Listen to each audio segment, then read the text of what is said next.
দর্শক, নরেন্দ্র মোদী এবং আমাদের প্রধান উপদেষ্টা ডক্টর মোহাম্মদ ইউনূস সাহেবের মধ্যে আসমান এবং জমিনের একটা পার্থক্য দেখা যাচ্ছে। নরেন্দ্র মোদী হচ্ছে একটা চা বিক্রেতা, আর ডক্টর মোহাম্মদ ইউনূস সাহেব হচ্ছে প্রথম তার পরিচয়, উনি একজন অর্থনীতির অধ্যাপক, প্রফেসর। উনি নোবেল লরিয়েট, শান্তিতে নোবেল পাওয়া একজন ব্যক্তিত্ব।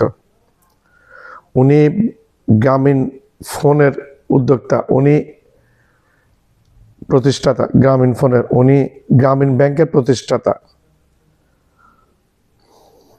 উনি মাইক্রো ইকোনমির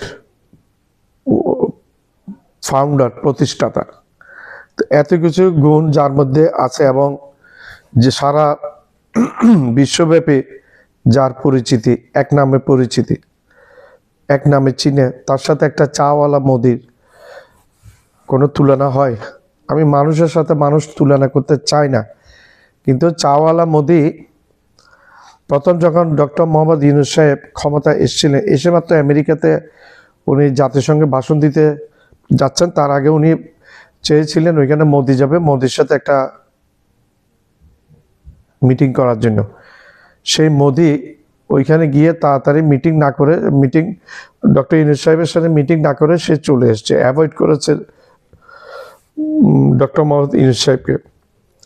আসলে চাওয়ালার জ্ঞান কতটুক, যে লোকের সমাদর সারা বিশ্বে বিদ্যমান, একজন চাওয়ালা ওনাকে বুঝবেন, চাওয়ালা বুঝবে আরেক চাওয়ালাকে, যেটা হয়েছে ভারতের ক্ষেত্রে। এই চাওয়ালাটা ভারতের অর্থনীতি শেষ করে দিয়েছে। বাংলাদেশিদেরকে ভিসা না দিয়ে এই চাওয়ালা ভারতের অর্থনীতি শেষ করে দিয়েছে। বাংলাদেশে বিভিন্ন ধরনের পণ্য রপ্তানি বন্ধ করে দিয়ে ভারতের অর্থনীতি শেষ করে দিয়েছে। স্বাস্থ্য খাতে রোগীদের যেতে না দিয়ে ভারতের যে বাংলাদেশিদের কেন্দ্র করে যেই স্বাস্থ্যসেবা গড়ে উঠেছিল, সেগুলো ধ্বংসের পথে। রোগীর অভাবে এবং হাসপাতালগুলো বেহাত হয়ে গেছে। কলকাতা নিউ মার্কেটের অবস্থা খারাপ, অনেক দোকান বন্ধ হয়ে গেছে। আর এইবার রোজাতেও মানুষ যাবে না। বাংলাদেশিদেরকে ভিসা না দেওয়াতে তারা এখন পাকিস্তান যাচ্ছে, মালয়েশিয়া যাচ্ছে, চীন যাচ্ছে। চিকিৎসা ক্ষেত্রে চীন গুণে উন্নত চাওয়ালা মোদির দেশ থেকে। ইরানও ডিক্লেয়ার করেছে আমরা ভারত থেকে কম খরচে উন্নত চিকিৎসা দিব। আরো তুরস্ক একই রকম বলেছে। তুরস্ক বলেছে বড় হাসপাতাল বানিয়ে দেবে। চীনও বলছে এখানে অনেক বিশাল হাসপাতাল বানিয়ে দিবে। এই হাসপাতালগুলো হলে বাংলাদেশের রোগীদের আর প্রয়োজন হবে না ভারতে যাওয়ার জন্য। চাওয়ালা মোদি সে এখন বেকায়দায় পড়েছে দেশের ভিতরে এবং বাইরে।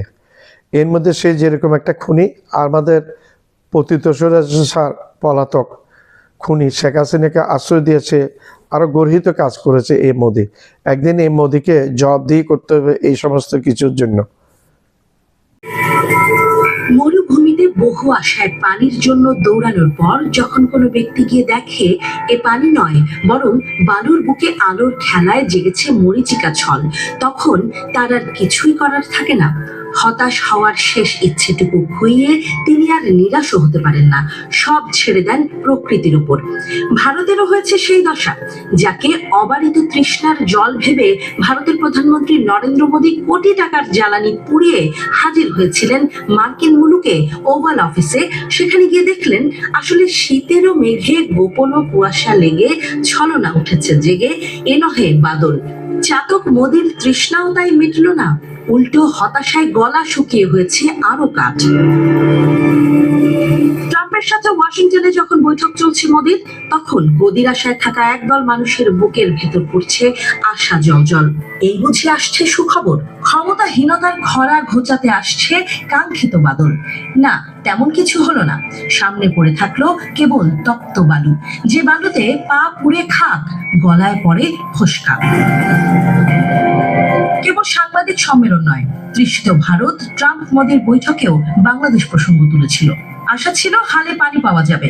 দিল্লির অজ্ঞাত স্থানে গেল অগস্ট থেকে যার বাস, তিনি হয়তো এবার বাইরের রোদ গায়ে মাখতে পারবেন। তাকে এবার মুক্তি দেবে দিল্লির দূষিত বাতাস।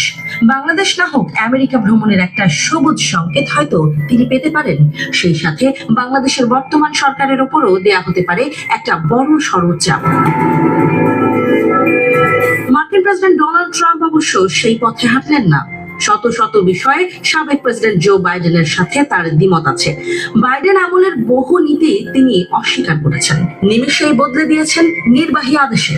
তবে ভারতীয় সাংবাদিক শেখ হাসিনার পতনের জন্য সরাসরিভাবে বাইডেন প্রশাসনের উপর দোষ চাপালে ট্রাম্প সাফ জানিয়ে দিলেন যে ষড়যন্ত্র তত্ত্ব হাজির করা হয়েছে, বাস্তবে তেমন কিছুই ঘটেনি।